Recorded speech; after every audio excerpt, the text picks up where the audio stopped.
Bienvenue sur Bulle de Bonheur, le podcast pour prendre le temps d'être heureux.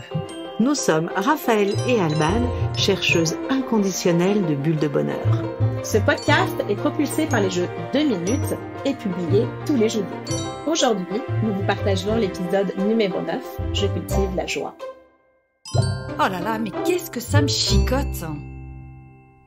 Quand je vis un moment intense de joie, je me sens pousser des ailes.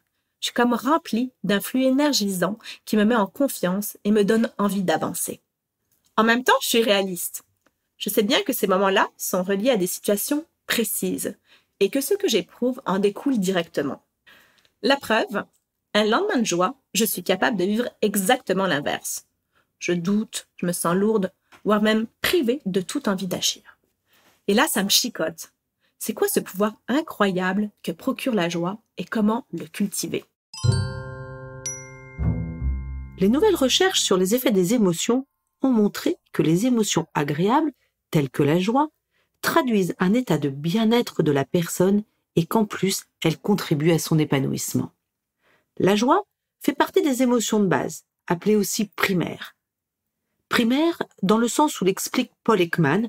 Paul Ekman est un psychologue américain considéré comme un des pionniers dans la recherche sur les émotions. Ces émotions primaires sont génétiquement préprogrammées et sont à l'origine de toutes les autres émotions. La joie serait ainsi à l'origine d'émotions secondaires comme l'enthousiasme, la gaieté, l'excitation et d'émotions sociales, c'est-à-dire inhérentes à la relation aux autres. Être amoureux ou se sentir flatté, par exemple. Comme toute émotion, elle est éphémère. Et c'est d'ailleurs ce qui distingue la joie du bonheur. Le bonheur, lui, s'inscrit dans la durée.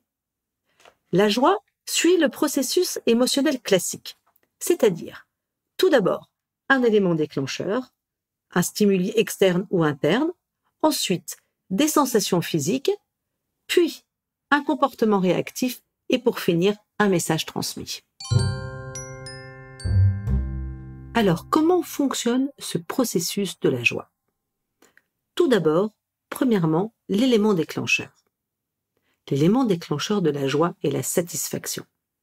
Satisfaction d'aimer, d'être aimé, satisfaction de partager, de se réaliser, d'échanger, de se sentir appartenir à un groupe, de réussir. Deuxième temps, la manifestation ou la sensation physique. Comme nous l'avions dit lors de notre podcast Bulle de Bonheur numéro 6, je nomme mes émotions, le langage du corps est très présent dans l'univers émotionnel et très utile aussi pour décrypter une émotion chez soi ou chez les autres. Les manifestations physiques de la joie touchent tout le corps. Le visage, avec le regard, le sourire, les sourcils, le thorax, les jambes, mais également le ton de la voix, souvent plus chaleureux, le débit des paroles, plus rapide, la peau, avec une carnation plus rosée, ou des sensations plus intérieures, comme des sensations de chaleur, de détente, voire même d'excitation.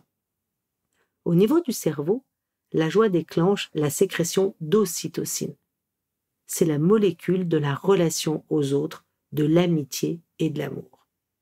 C'est l'hormone aussi du lien, de l'affection, et elle accroît le sentiment de confiance.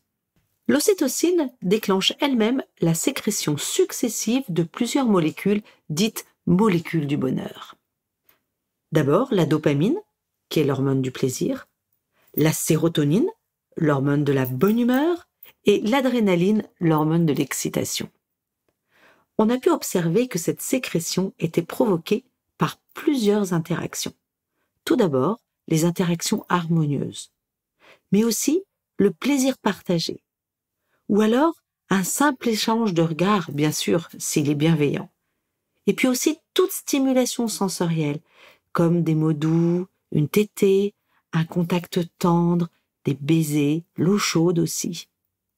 La sécrétion aussi, elle peut être stimulée par des mots de gratification, et puis aussi l'exercice physique. À l'inverse, par contre, le stress bloque la sécrétion d'ocytocine. Les situations de compétitivité et de comparaison vont par exemple générer du stress. Privilégiez donc plutôt la collaboration, la coopération et l'instant présent. Donc, Nous l'avons vu, la joie a plusieurs niveaux d'intensité. Sérénité, paix, gaieté, excitation, euphorie, pour en citer quelques-uns. Cette grande palette de nuances montre aussi que la joie peut être intérieure ou extérieure. Troisième étape, les manifestations comportementales ou comportements réactifs. On dit souvent que la joie est l'émotion de l'énergie positive. Elle donne de l'élan, elle pousse à l'action, elle favorise l'optimisme. Elle dynamise, elle donne envie d'avancer aussi. Elle est donc souvent associée à la réalisation de soi et à la réussite.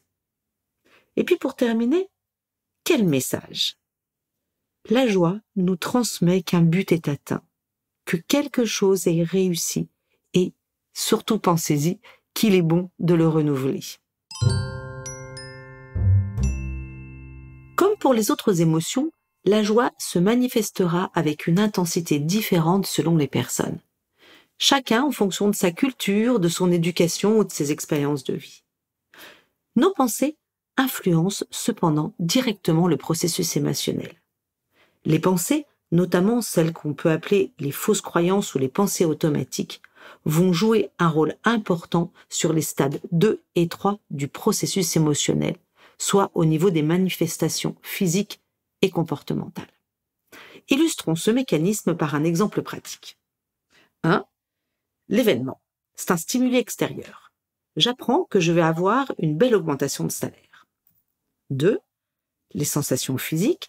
J'ai les yeux qui pétillent, je sens le sourire se former sur mes lèvres, mes joues chauffent, une onde d'énergie m'envahit, j'ai envie de chanter et de rire. 3. Au niveau de mon comportement. J'appelle mon conjoint pour lui partager la bonne nouvelle, j'envoie un texto à ma meilleure amie, j'envisage la fin de la journée avec optimisme et enthousiasme et je termine mon dossier en cours avec une efficacité que je n'aurais même pas soupçonnée.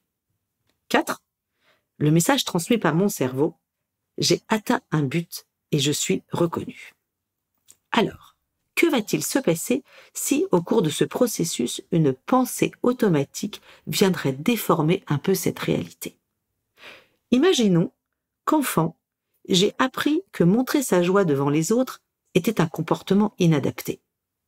Aussitôt que la joie va m'envahir à la bonne nouvelle, cette croyance limitante me vient à l'esprit. Elle me limite dans mon envie de partager ma joie et mon élan d'énergie perd de sa force. Cette pensée automatique impacte donc directement mes sensations et mon comportement. À propos de fausses croyances, nous pourrions aussi évoquer l'idée encore souvent présente dans le monde du travail qu'être joyeux empêcherait d'être sérieux. Comme si la personne qui sourit, qui rit, envoyait le message qu'elle prend les choses à la légère, qu'elle manque de concentration, bref, qu'elle a un comportement qui n'est pas adapté à son univers professionnel. À l'inverse, nous pouvons aussi avoir appris que la colère ou la tristesse ne devait pas être montrée. Il faut être joyeux. On fait donc semblant d'être heureux, car c'est ce qu'on attend de nous. Mais, vous l'aurez compris, les mécanismes émotionnels nous ont montré que la joie est spontanée, déclenchée par un événement précis.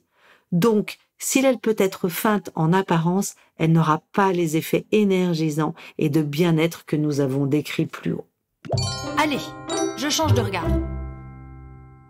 La joie est l'émotion à cultiver sans modération. Pour profiter pleinement de cette énergie nourricière que nous offre la joie, il est donc essentiel de savoir profiter de la joie.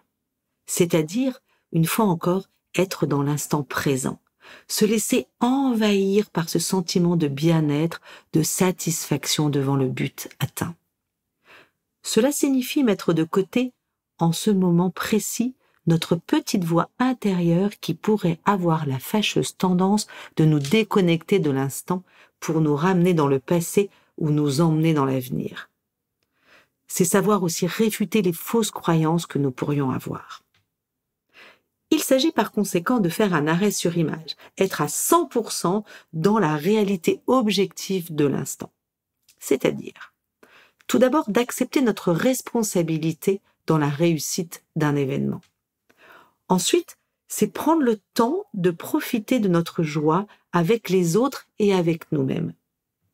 Et enfin, c'est se centrer sur le moment en mettant de côté hier et aussi demain. Mettons ça en exemple. J'organise un anniversaire surprise pour ma meilleure amie. Et le jour J, tout se déroule parfaitement bien. Et mon amie est vraiment radieuse de bonheur. Elle est contente, heureuse. Je reconnais que j'ai contribué à cette réussite. Je me laisse alors envahir par une douce sensation de satisfaction et de détente. Je ris, je danse, je profite. Et je partage ma joie d'être là, sans penser au lendemain. Avec la petite voix qui pourrait me dire « Mais comment vais-je faire pour ranger ? Mais comment vais-je assurer au travail en ayant dormi si peu ?» Bel exemple. La science a par ailleurs démontré qu'on peut entraîner le cerveau au bien-être. En effet, il s'agit d'activer la partie du cerveau, celle du cortex, le préfrontal gauche, et ainsi rire, évoquer un souvenir heureux ou encore méditer permet de faire réagir cette zone qui agit sur l'inhibition de l'amygdale, celle qui nous provoque le stress, et elle permet la libération des hormones du plaisir. Allons-y. Musclons cette zone de notre cerveau, nous en avons le pouvoir. Pour muscler votre cerveau au bien-être, pensez par exemple à un moment où vous avez éprouvé de la joie, comme une soirée sympa entre amis ou un moment de qualité avec un de vos enfants, ou à une situation future qui va vous provoquer de la joie, les vacances qui arrivent, une sortie avec mon mari. La méditation est un bon moyen aussi. Inspirez-vous d'exemples d'exercices de relaxation ou de visualisation sur Internet, dans les livres, les magazines, ça en regorge. Vous pouvez aussi dresser une liste de vos petites joies quotidiennes, en les savourant. Observez votre enfant qui se réveille le matin, ou une photo qui vous fait sourire.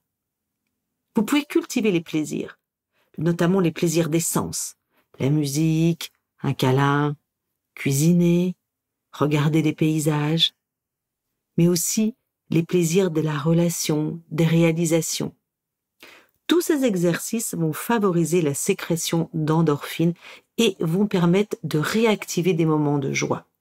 Ce sont des ressources précieuses, notamment en cas de moments un peu moins joyeux. Allez, devenez un jardinier de la joie.